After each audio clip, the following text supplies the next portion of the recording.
大家好，我是海岩。2025年2月28日，也就是今年初，人贩子余华英终于被执行了死刑。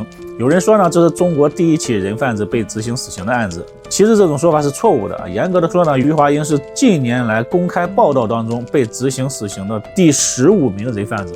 在此之前呢，余华英因为拐卖儿童曾经被抓过2次，都只是被判了有期徒刑，最后一次被抓的时候才判了死刑。这也是余华英的案子引起热议的原因之一。有网友说呢，如果第一次抓到人贩子就判死刑的话呢，后面很多孩子就不会被拐卖了。余华英总共拐卖了17个孩子，最终被其中的一个女孩给送上了刑场，她的名字呢就叫杨妞花。今天呢，咱们就来回顾一下余华英的案子。我就是通过她那双眼睛认识她的，是我记忆里面的样子。然后我也想让她知道，她当年偷走的5岁的孩子找回来了，而且把她告上了法庭。1990年，杨妞花出生在贵州省毕节市织金县，家里还有父亲、母亲、姐姐，一家4口人。在杨妞花3、4岁的时候呢，为了给家里装修房子，父亲带着一家人来到了贵阳打工赚钱。一家人租住在一栋民房里面。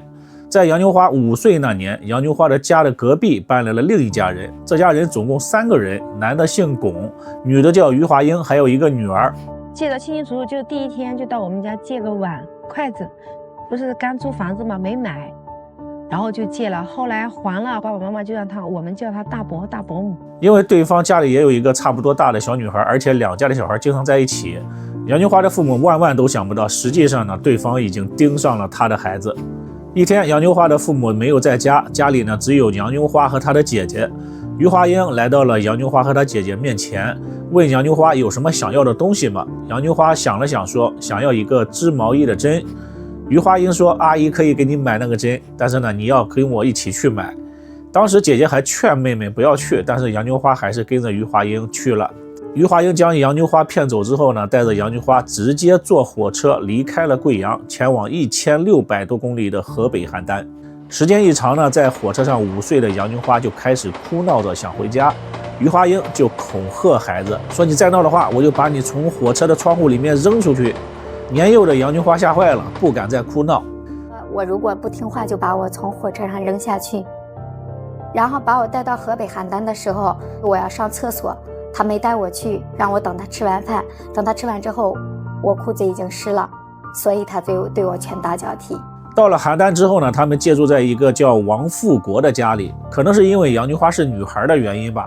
一般想买孩子的都是想买一个男孩，所以杨妞花不太好卖，一直都没有卖出去。当时邯郸要比贵阳冷很多，余华英呢也不给她买衣服，只有5岁的女孩身上穿着单薄的衣服，就站在北方农村的院子里面，挪着小脚追赶着太阳，尽量站在有太阳的地方，那样呢会暖和一点。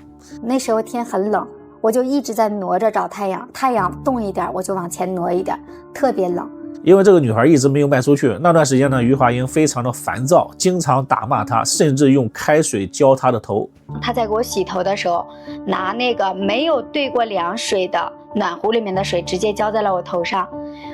那不是100%的开水，但是一定是超出了我的承受能力的，所以我当时觉得头皮疼，我在院子里面跳。余华英终于找到了买家，这家人呢比较特殊，家里有一个60多岁的老太太，还有一个聋哑的儿子，已经30岁了。因为家里穷，儿子又是聋哑人，所以一直没有娶到媳妇儿。因为家里穷，儿子30岁了，已经没有希望娶到老婆了。老太太呢就想给儿子买一个养女，希望这个养女长大之后呢能够给儿子养老送终。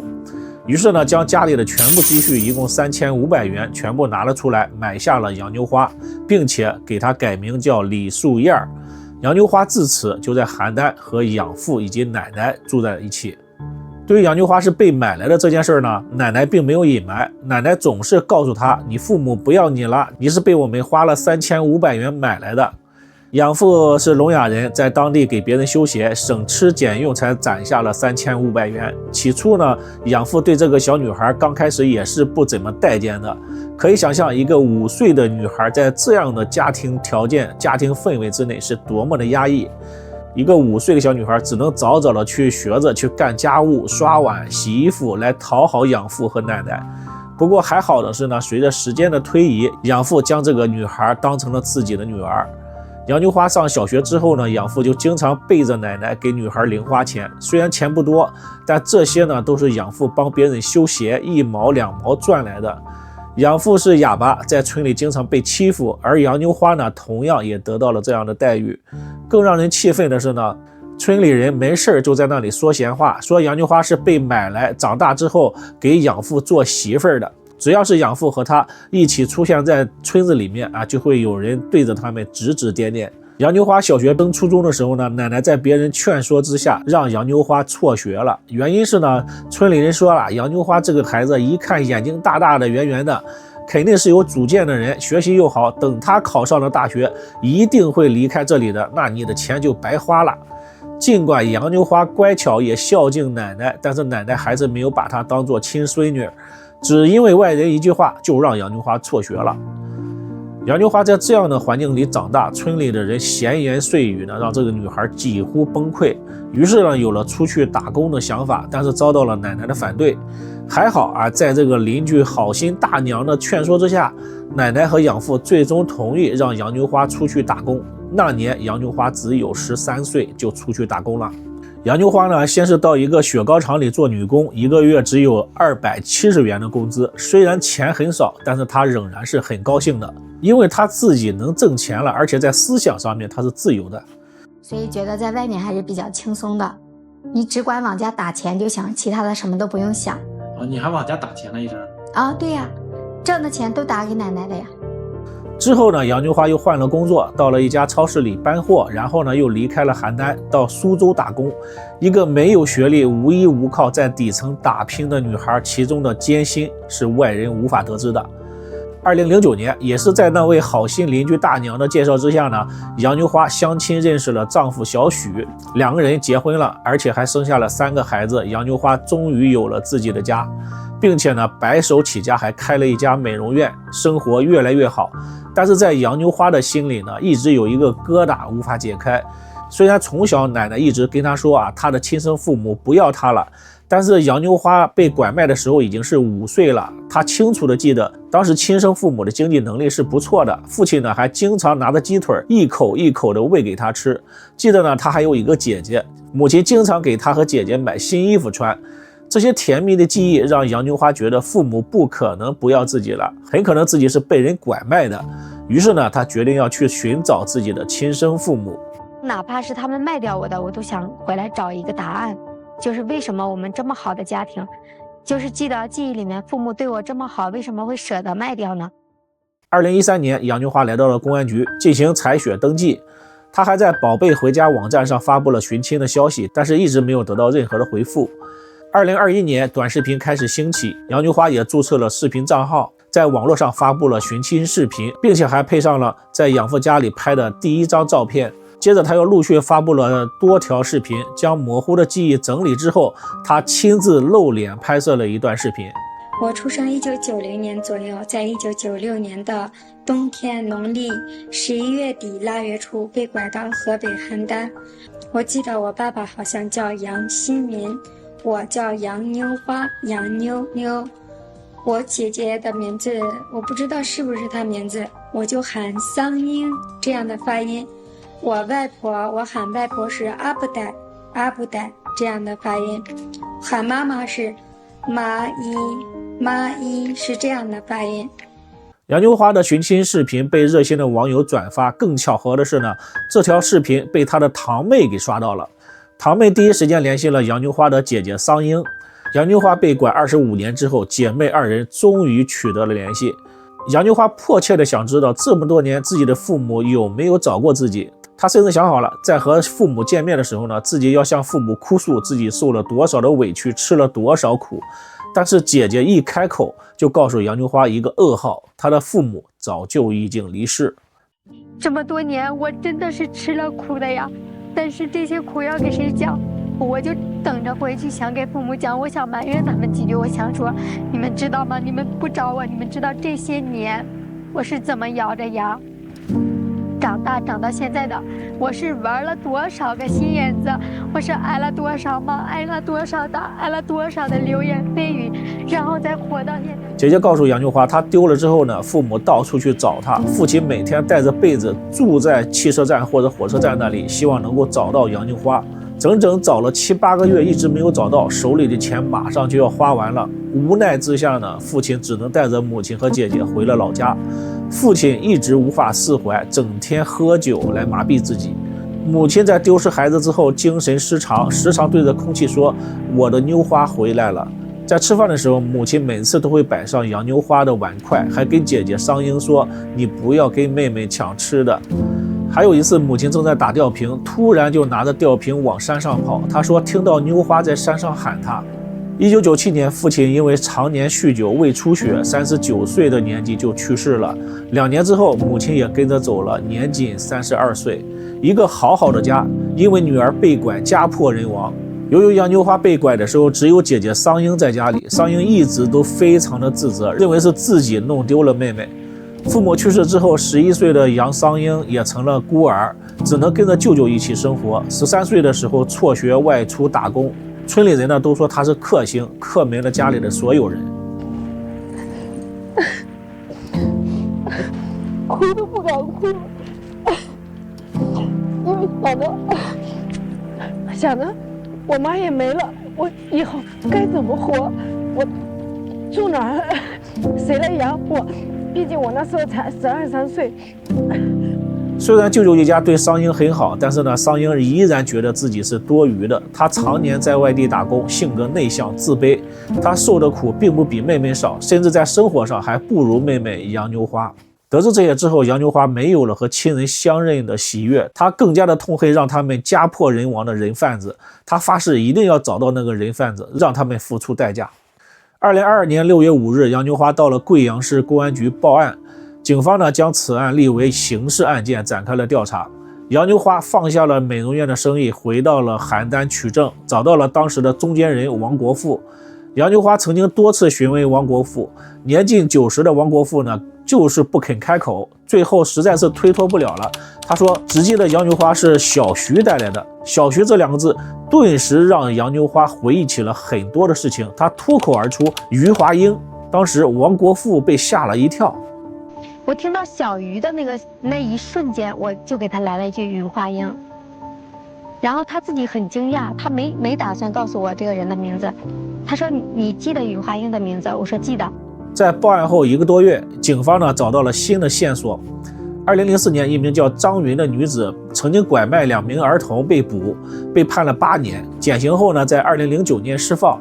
张云的作案手法和余华英非常的相似，而且呢，也是将孩子卖到了河北邯郸。警方将张云的这个照片混在10几张照片里面，让杨妞花来指认。杨妞花一眼就认出了张云，也就是余华英。2022年6月30日，警方在重庆市大竹县逮捕了正在打麻将的余华英。当时60岁的余华英染着红色的头发，戴着金项链和金手镯，穿着粉色的套装，看上去她的生活非常的惬意。经过警方的调查，余华英1984年认识了丈夫王嘉文，之后呢结婚，生下了一个女儿。后来丈夫王嘉文因为盗窃罪被捕，余华英呢又认识了有妇之夫龚显良，和龚显良一起生下了一个男孩。这个恶毒的女人将自己的亲生儿子卖给了别人，赚了几千元钱。从此她找到了赚钱的门路，开始拐卖儿童。从1993年到1996年，仅仅3年的时间就卖了11个孩子，让8个家庭支离破碎。2000年，余华英拐卖儿童被捕，这次呢只判了她2个月。出来后，余华英又将丈夫王嘉文拉下水，一起来拐卖儿童。同年9月27日，余华英和王嘉文被捕。这一次呢，他们伪造了身份，余华英称自己叫张云，王嘉文称自己叫王伟。这次呢，2个人都被判了8年，在监狱里减刑了3年，在2009年5月份被释放。直到2022年，杨妞花报警，已经60岁的余华英再次被捕。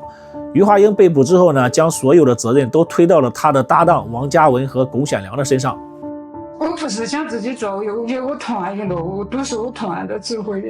不论余华英怎样的给自己开脱，被他拐卖的孩子们都指认是一名女性将他们拐卖的。2023年7月14日，余华英案在贵州市中级人民法院审理。法庭上，杨牛花和余华英有一段对话。